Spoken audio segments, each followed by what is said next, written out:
right. We're back for the conclusion of Uncrowned Kings Season 1. Where's the crown? Uncrowned. They don't have a crown. Oh, fuck. Never had a crown. That's why they're in the Uncrowned Kings. But anyway. If you want to crown them, then crown their ass. They are what we thought they were. Oh, fuck. Uh-oh. Anyways, anybody got anything to say? I want to do a toast to my 2 sons. That's all I have, and that's all I want is 2 sons. Oh, shit. What are we drinking here? This here is the classic. I don't even know how to name it. Just show them the bottle. Grandma. Busy. All right. To my sons, who are men. To the liquor that is poison.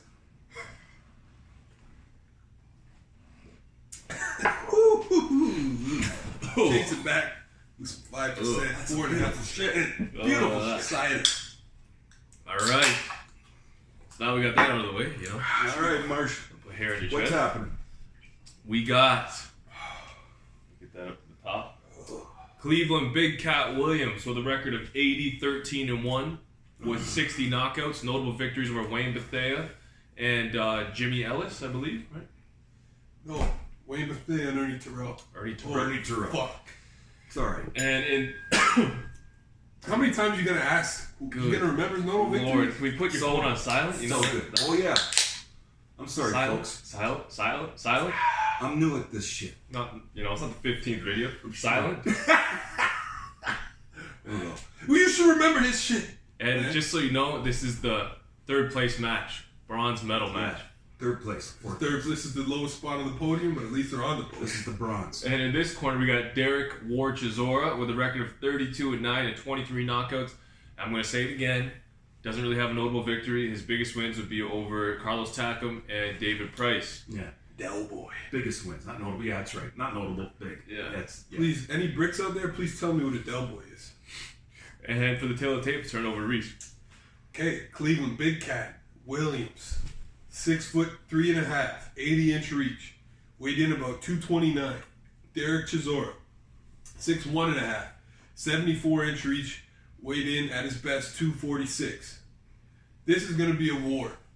This is just 2 hard-hitting heavyweights coming in. Cleveland Williams probably going to try to stay on the outside a little bit at first, but he always liked to fight inside. Excuse me. He liked the war. Loved the war. That's why I called him the big cat, no little cat. So, they're going to be throwing bombs, right? Oh, fuck. Just look at the camera, asshole. Cleveland Williams going to start out with his jab. Round probably 2 or 3, I could see Cleveland Williams throwing hooks. Chisora's going to try to get on the inside. But I think while Chisora's coming on the inside, he's going to get caught with hooks.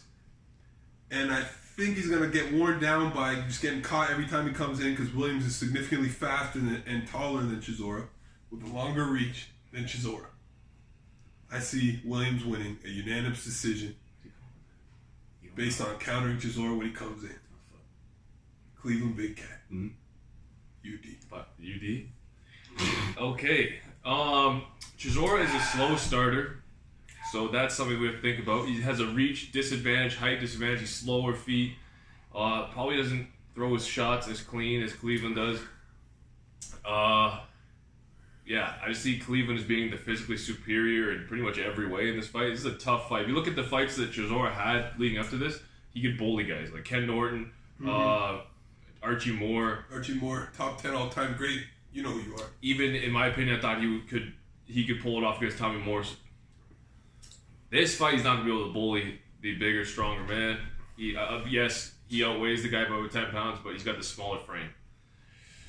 I think Cleveland, because he has the better technical ability and he's a solid inside fighter as well, that's where he likes to fight the most.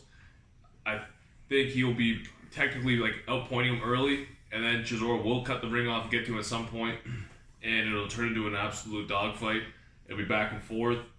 Somebody's probably getting dropped. Both might even get dropped.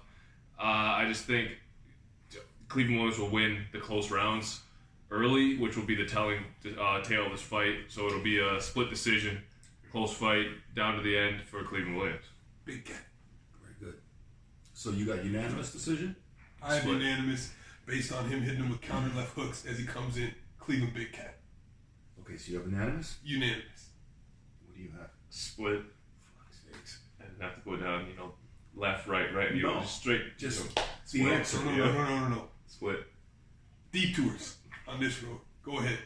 Big Cat. Okay, I'm here from the detours and shit. So, Williams and Chisora. This will start out a little bit technical. I'd say about 4 rounds for Williams, not for Chisora, but for Williams. He's gonna try to keep him on the outside for the most part, and he will for the most part. But as the fight progresses and the distance, it'll just continually get shorter and shorter between the two of them. It will turn into a war. Williams had no problem going toe-to-toe with anybody. He went toe-to-toe with Liston. So he's going to go toe-to-toe with Chisora. Not taking that away from Chisora. But Williams has better footwork, head movement, boxing ability, power. He's taller. He's got more reach. He's got a snappier jab. His right hand is crisper and deadlier, in my opinion, than Chisora. I see... Don't forget about Big Cat's hook. Put some respect on that. Did anyone talk when you were talking, man? I'm telling you, last time I said I'm going to grab your nuts, I will grab your nuts. What? I'll grab your nuts. Time out. What? Demonetized. What? That's how I used to discipline you guys. Oh, shit. What? So, That's not true. I don't know what. no, it's not true. Believe him. It never happened. I don't want to get charged. Demonetized. So, who do you... People are going to see this shit. Good. Next. They'll take that shit out. Yeah, no shit. So, where am I? Okay. You got to put respect on Big Cat's hook. Yeah, he's got a hook. Okay, I got a fishing hook. Okay, I got a fucking Panther Martin. So, Panther Martin. hold it, fuck it. So, there's going to be numerous knockdowns in this fight. Okay, you might see the Big Cat go down, all you little cats and kittens. But you're definitely going to see Chisora hit the deck, get up, because he's got that heart. And, he's probably got his bottom lip hanging off. One eye closed. He's got nothing. Oh, fuck. Chisora's lip could be hanging off. His ass could be exploding. He could have hemorrhoids. Which he probably does going into the match. But even with the hemorrhoids, that shows what kind of heart Chisora has. He's in there trying to kick ass with an itchy ass. So I've got unanimous decision. Wait. No. For who? Big Cat. Big Cat. All you angry cats and kittens. Ain't no sunshine when... Oh! What?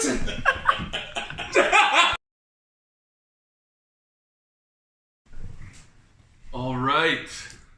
And in Uncrowned Kings finale, the finals, The championship. The crown for the king. The shit. we got Tommy the Duke Morrison with a record of 48-3-1 and 42 knockouts. Notable victories over George Foreman and Razor Ruddock. He remembered him. Taking on Merciless Ray Mercer with a record of 36-7-1 and 26 knockouts. And I don't know his notable victories. I think it's Tim Witherspoon and Tommy Morrison. Yep. There you go. That's his notables. His notable victory is the guy who's in the championship with him. Yep. So this is the rematch. Running it back. So we got Mercer versus Morrison 2. World War II. What do you got? We've got Morrison, stood at 6'2", 76-inch reach, weighed in about 229, 228. Ray Mercer, 6'1", 77-inch reach, I believe, or is it 78? It is 77. 77-inch reach, and he weighed in about 235. So they're basically the same size, really similar, built similarly. The first fight, when they fought, Tommy was destroying Ray. Like, he won, what was it, 5th or 6th round? I got stopped. 5th round. He won, like, the first 4 rounds pretty easily, from what I remember. He was winning the 5th as well. And he was winning the 5th, and then he got caught and put away. Yeah. In one of the latest stoppages in combat sports history. Yep. I've seen street fights that got stopped earlier. So basically, for me, I think Tommy had more talent than Ray. Like, I think he was faster, put combination together better, and I think he was more athletic. And he even probably had a better defense. But he couldn't take a shot. Couldn't take a shot as well as Ray.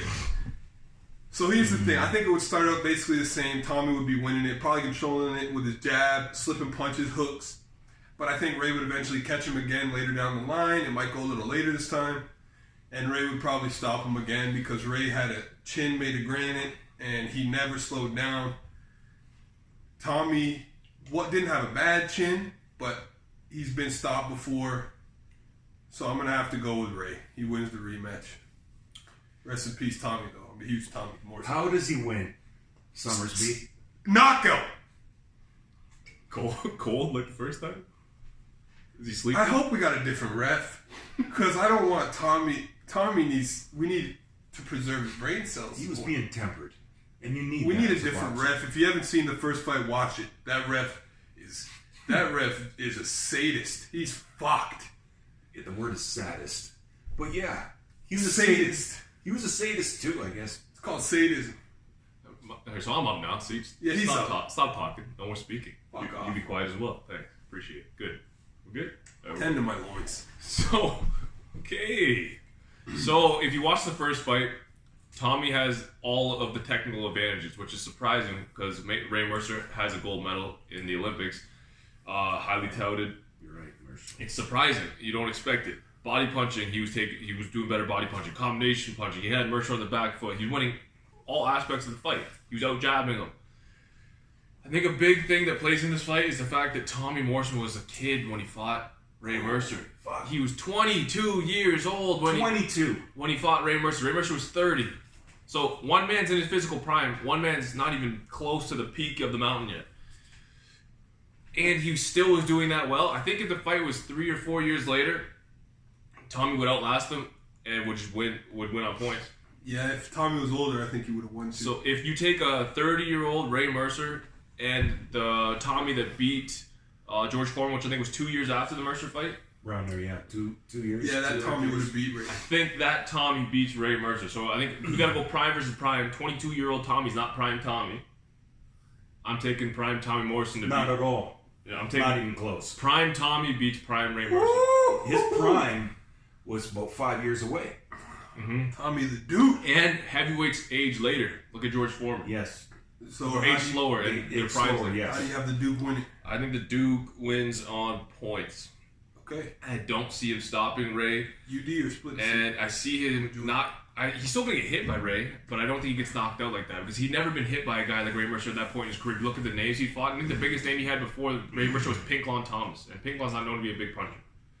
Big Claw was good though. Yeah. He was good. Yeah. So That's it. I think Tommy Morrison wins unanimous decision. Good choice. It's You a look good at you look at that fight, the first fight, and Tommy owned him.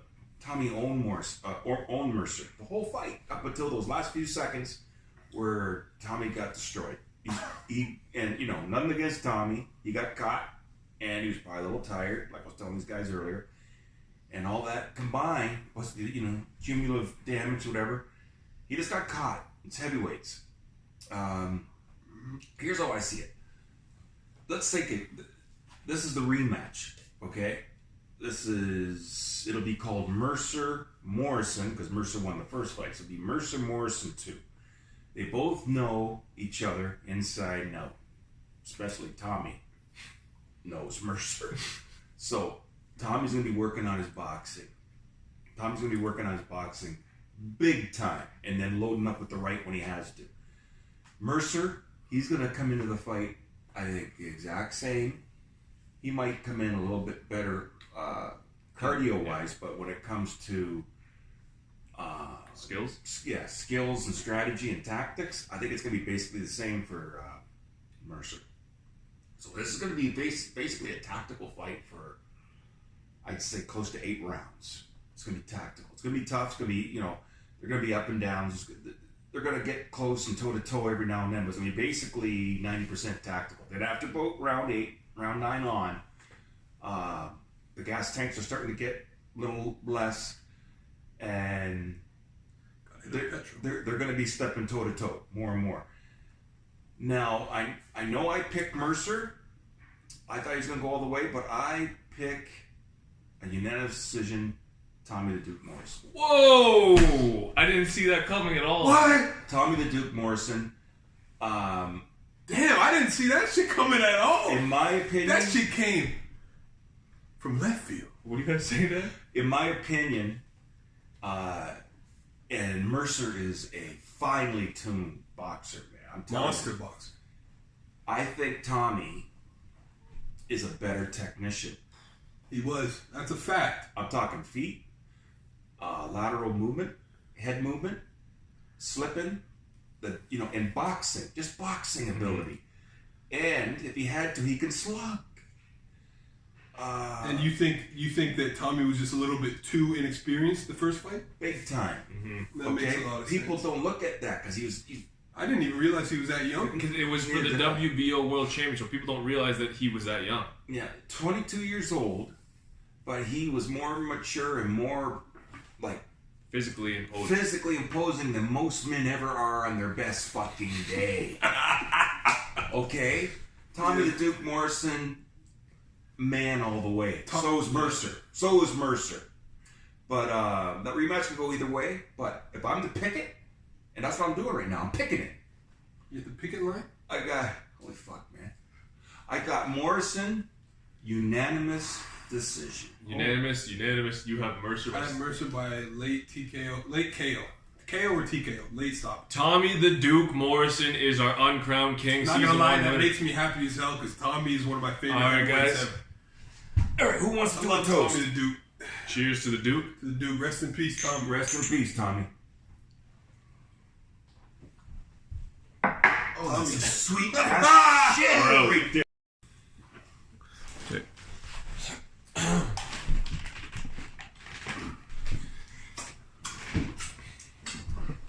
Good.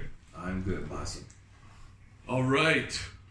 So, as you saw, Tommy Morrison won season 1 of Uncrowned Kings in a rematch against Ray Mercer, which is crazy. It's just crazy to think about. And now we're just going to say who we think could have gone further, who we think, in our personal opinion, should have gone further.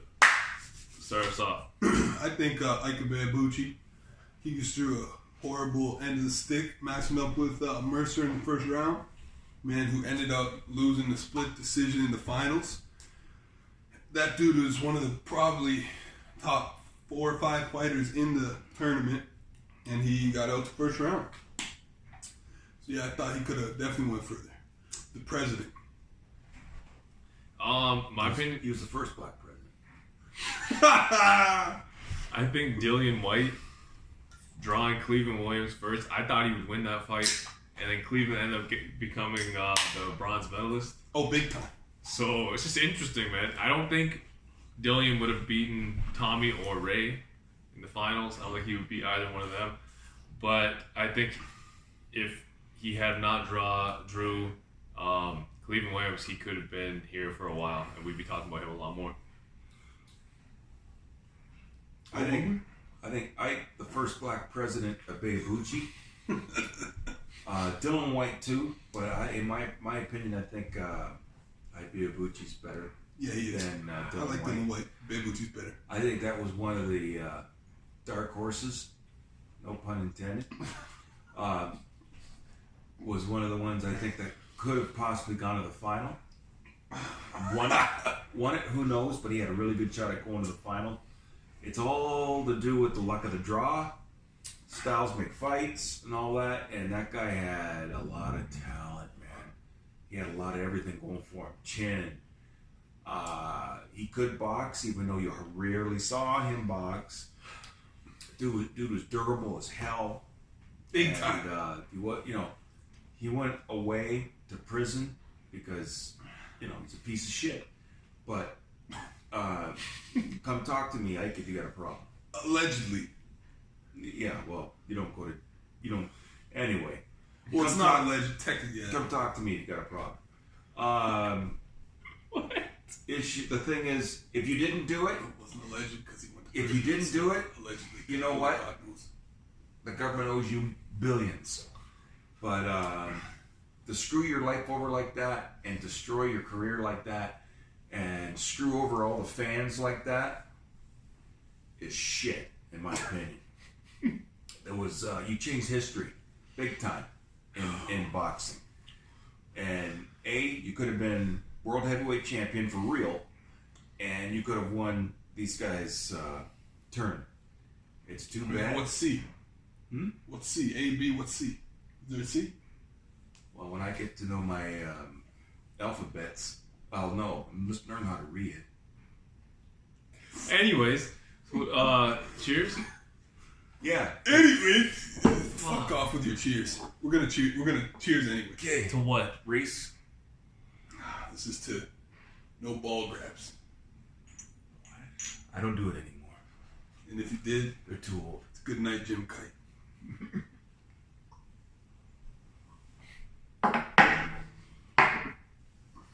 That's some good shit right there. Well.